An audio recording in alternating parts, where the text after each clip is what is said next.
In this video, we're going to be looking at vector voltmeter measurements on FieldFox analyzers, specifically A over B measurements and the impact of IF bandwidth. I go to mode, vector voltmeter mode, and I set it to A over B. Let's take a look at my hardware setup. I have a signal generator. The output is connected to a power splitter, and each arm of the power splitter goes into one port of my FieldFox. This is the common A over B setup.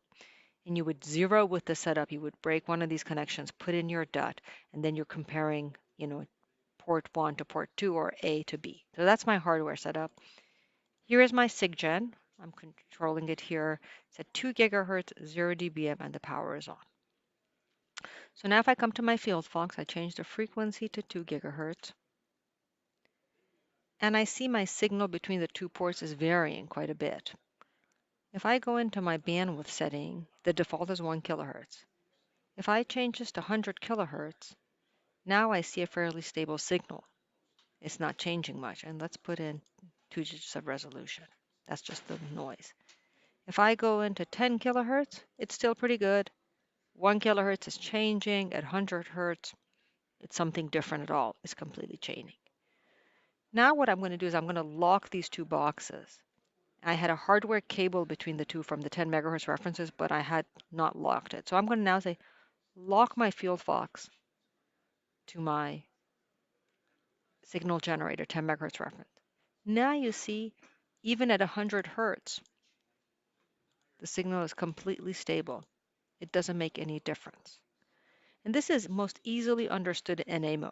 And traditionally, we tell people, go with the lowest IF bandwidth you can to get the least noise.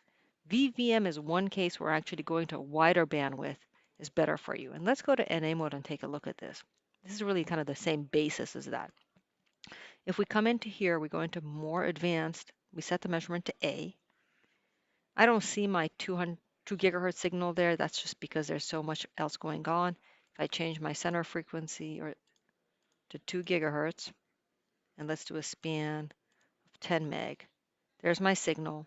But what you have to know is we have no way of turning the power off in NA mode on the receiver. In VVM, the source power in A over B is completely off, and you're depending on an external source. The best I can do is I can switch it to port 2 for the A receiver and then lower the power to low. So really, most of the power is what I'm getting from my source. And if I do marker to peak search, peak, there's my signal. Okay. Let me take my frequency reference back to internal, which is the default setting. Now if I change my bandwidth to 1 kilohertz, I can't even measure my signal at 1 kilohertz or 100 hertz because I'm just off that much. And my res bandwidth or my IF bandwidth filter is not wide enough to see it.